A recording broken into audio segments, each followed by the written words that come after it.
Hola, buenos días.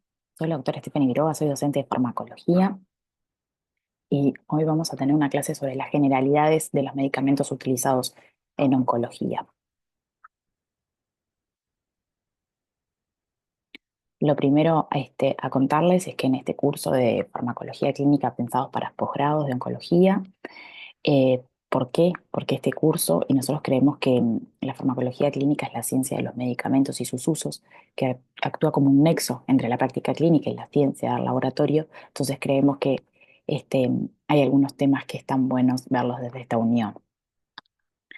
Los medicamentos oncológicos tienen muchas particularidades que los diferencian o que los hacen particulares en relación a otros medicamentos, ¿sí? Lo primero es que han cambiado y siguen cambiando. Son el grupo farmacológico que más se ha renovado en los últimos tiempos y que aparecen cada vez nuevas opciones. Es verdad que así también dentro de esto y quizás dentro de los más clásicos, medicamentos oncológicos tienen rangos terapéuticos que son estrechos, que es un rango terapéutico estrecho cuando eh, la dosis necesaria para buscar el efecto que yo quiero está muy cerca de la dosis tóxica. Y entonces esto hace, como ustedes saben, que estos tipos de medicamentos tengan una cantidad de efectos adversos que debemos conocer y manejar. El hecho de que hayan cambiado y que todo el tiempo estén surgiendo hace que haya un montón de diferentes tipos de medicamentos. En oncología se utilizan muchos grupos, muchas familias farmacológicas con diferentes perfiles, ¿sí? Con un mismo fin, pero con diferentes perfiles. Vamos a tener desde los citostáticos clásicos, que dentro de estos también hay una gran variedad de medicamentos. Vamos a pasar por hormonas, vamos a hablar de anticuerpos monoclonales, terapias dirigidas, ¿sí? Existe sin dudas una resistencia a estos fármacos en algunas patologías, en algunos pacientes, que hace que que la no respuesta beneficiosa a estos fármacos continúe siendo un problema, ¿sí? Para entender estos medicamentos hay que tener algunos conocimientos muy básicos, ¿sí? Como el ciclo vital de los tumores y el ciclo celular, para entender en qué parte actúan. Es necesario todo esto para poder ajustar al paciente que tengo el fármaco con mayores beneficios y tratando de disminuir al máximo las toxicidades, ¿sí? Entonces, acá hay una cantidad de cosas que influyen la farmacocinética del medicamento, cómo se absorbe, cómo no se absorbe, qué cosas cambian la absorción, qué cosas pueden disminuir la concentración eficaz de ese medicamento, ¿sí? Las interacciones, como les dije, son medicamentos complejos, muchos de ellos tienen interacciones a veces buscadas en los planes de quimioterapia, ¿sí? Interacciones farmacodinámicas beneficiosas, pero muchas veces esas interacciones potencian el riesgo de los efectos adversos o presentan interacciones con otros medicamentos que puede recibir el paciente para otras situaciones de vida, ¿sí? La farmacogenética no es menor, el polimorfismo, por ejemplo, de algunas isoenzimas hepáticas hace que algunos pacientes tengan más o menos respuestas al tratamiento, pero también aquellas alteraciones genéticas de un tumor propio que pueden hacer que un medicamento sea beneficioso. Y así todo, teniendo en cuenta todas estas consideraciones, hay una variabilidad inter e interindividual que es enorme. Nosotros podemos considerar todo esto en el mejor sentido de sus características y los pacientes responden diferente, ¿sí? Como cualquier otro tratamiento que hagamos, hay una variabilidad, pero es en este grupo de medicamentos se ve una variabilidad grande también.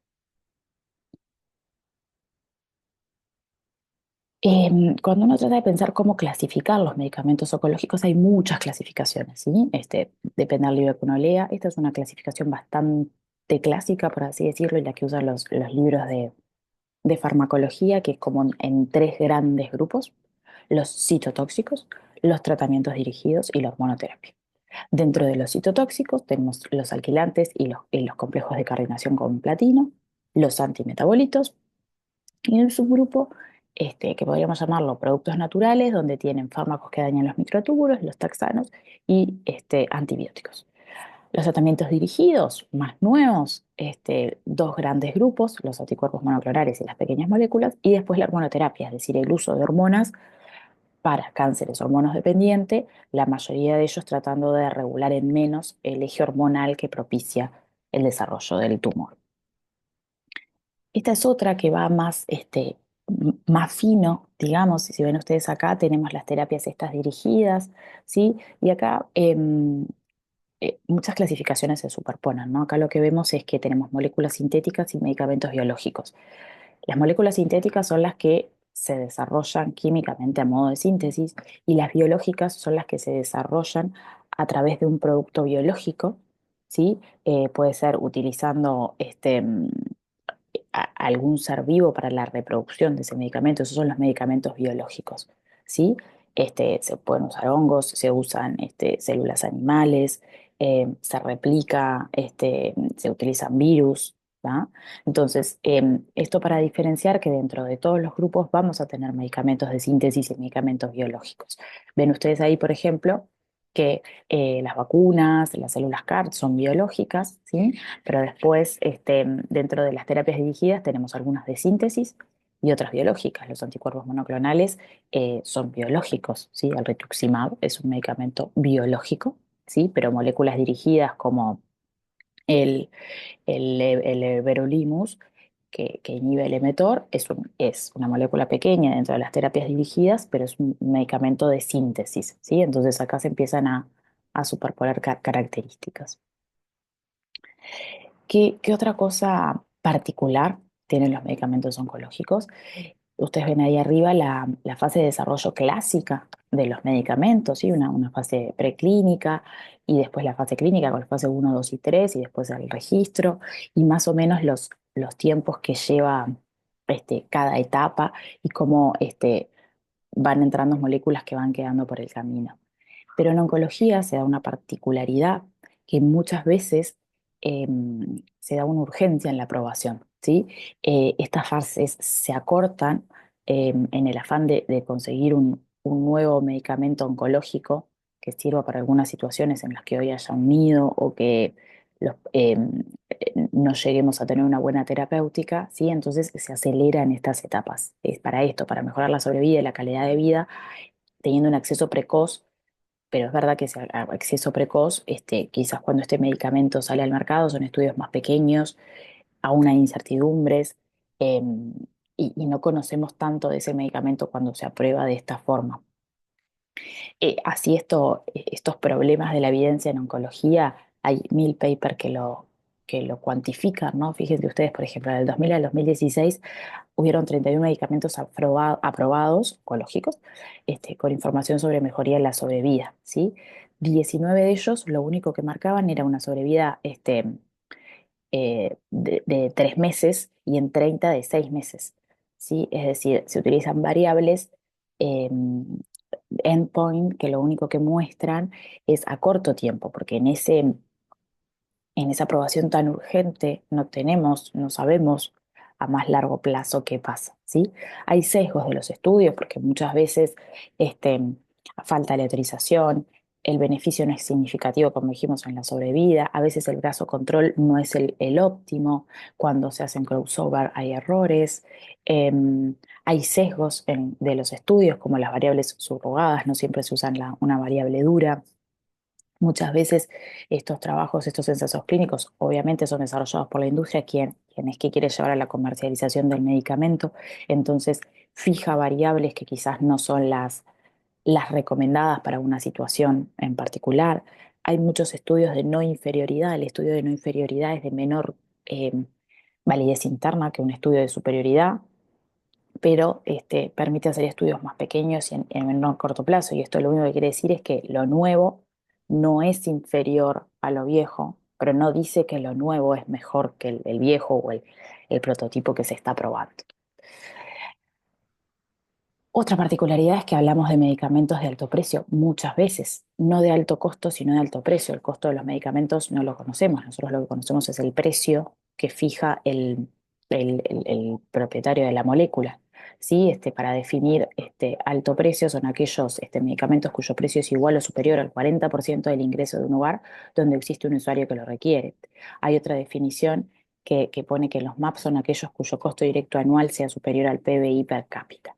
¿Sí? Entonces, el acceso a medicamentos en oncológicos en Uruguay tiene diferentes vías, ¿sí? Por vías, por prestaciones asistenciales obligatorias a través del Instituto Nacional del Cáncer, a través del Fondo Nacional de Recursos, y como ustedes saben, en los últimos años se utiliza un recurso que es el recurso de amparo. La cadena del medicamento. Em, Todos los medicamentos están en una cadena, ¿sí? Que es desde que se ven ustedes ahí, la industria farmacéutica lo desarrolla, se registra, se comercializa, se distribuye, el médico lo prescribe. Una vez que el médico lo prescribe, ese paciente tiene que recibir ese medicamento y ahí va la dispensación y después el uso. Pero en esta cadena hay una cantidad de eslabones más, que son desde el médico, el usuario, el farmacéutico, la industria, el sistema de salud, el sistema de farmacia, ¿sí? Entonces, tenemos que conocer en el lugar que nos toca estar, de repente la mayoría como prescriptores, que somos parte de este eslabón y que, no, y que debemos conocer todos estos eslabones en cada una de las situaciones que yo voy a indicar para no cometer errores. Y en oncología la cadena del medicamento es aún más compleja, ¿sí? Porque tiene una cantidad de situaciones y vamos ahí, si pusiéramos esa lupita en la prescripción, ¿sí? Vieron que yo les puse la prescripción. En la prescripción del medicamento oncológico pasan una cantidad de cosas más y se abre esta otra subcadena, ¿sí? Que esa prescripción y administración tiene una cantidad de consideraciones más, ¿sí? Desde yo lo prescribo, pero hay que validarlo, lleva un procedimiento de autorización o no, eh, en la institución de salud, dónde estoy, cómo se prepara ese medicamento, quién lo va a preparar, saber que cuando se preparan medicamentos oncológicos esto determina un riesgo ocupacional, no solo para la persona que lo prepara, sino para el manejo de los desechos, ¿sí? Y que la administración de ese medicamento muchas veces tiene particularidades que no tiene otros tipos de medicamentos. ¿Cómo accedemos a la información de los medicamentos los médicos? Esta es una pequeña encuestita que hicimos ya hace unos años en un taller. Fíjense ustedes ahí que cuando preguntamos de dónde se aprenden es muy variado. Hay un porcentaje que lo aprenden en los ateneos, en reuniones del servicio. Hay otro porcentaje no menor que aprende, conoce del nuevo medicamento a través de los visitadores médicos y así. Lo importante es que nosotros tengamos las herramientas para conocer el perfil farmacológico de los nuevos medicamentos. Eh, Una herramienta muy útil es lo que son las fichas técnicas. Las fichas técnicas es lo que elaboran las agencias reguladoras del país donde se aprueba ese medicamento, la FDA de Estados Unidos, la EMA en Europa. Las fichas técnicas es un documento que tiene em, la veracidad de ciertas características del medicamento que debemos conocer. Mecanismo de acción, farmacocinética, indicaciones aprobadas, perfil de seguridad, posología, interacciones. Entonces quizás es una fuente con la que tenemos que familiarizar. ¿Qué pasa con las interacciones en estos grupos de medicamentos? Bueno, como les comentaba al principio, es un tema muy, muy importante. ¿Sí? El 20-30% de los problemas relacionados con la medicación de los pacientes oncológicos se relaciona con interacciones farmacológicas. Y de esas interacciones farmacológicas, hasta el 70% puede requerir atención médica y 1 o 2% incluso puede comprometer la vida. Hay interacciones entre los medicamentos, pero también con los alimentos que recibe el paciente. Hay que ver bien en qué hora la debe tomar, con terapias alternativas o complementarias que puede tomar el paciente, que si no las interrogamos puede no decirlo. El paciente puede buscar, este, quizás en la desesperación de esta patología, algunas otras terapias complementarias, no pensar que son medicamentos y recibir algún yuyo recomendado y esto puede tener interacciones. Los citostóticos orales tienen muchos tipos de interacciones farmacocinéticas con una cantidad de medicamentos que el paciente puede tomar de forma habitual. Los inhibidores de la tirosinquinasa son los que más se destacan por esto, ¿sí? Hay algunos medicamentos, por ejemplo, que prolongan en QT. Por lo tanto, si el paciente toma algunos otros medicamentos que también prolongan el QT o le mandan por una enfermedad intercurrente, por ejemplo, un antibiótico, un macrolído, quizás vamos a estar potenciando este efecto. Este, los anticuerpos monoclonales, si bien no tienen tanta interacción farmacocinética por su forma de administración y demás, sí tienen una cantidad de interacciones dinámicas, ¿sí? Por ejemplo, si damos corticoides, que es una combinación frecuente en estas situaciones, puede disminuir la eficacia del anticuerpo monoclonal, ¿sí? Y como dijimos, bueno, comorbilidades o otras terapias que tenga el paciente. ¿De dónde ir a leer interacciones? Bueno, esto a veces es más complejo, pero tenemos que tener las herramientas para hacerlo. Nosotros podemos, bueno, desde tener el conocimiento del material bibliográfico, durante las diferentes charlas iremos tratando de hacer hincapié en algunas interacciones destacables, ir a las fichas técnicas, lo que le decía, el acceso a información a medicamentos desde las fichas técnicas es algo que está bueno. Ahí les puse el Centro Español de Medicamentos, que es un lugar donde pueden encontrar las fichas técnicas en español de forma fácil. Hay aplicaciones médicas que pueden ayudar, por ejemplo, Medscape es una aplicación interesante. Incluso en algunos lugares que tienen prescripción electrónica, ya tienen el desarrollo de sistemas de alerta frente a las interacciones. Muchas gracias.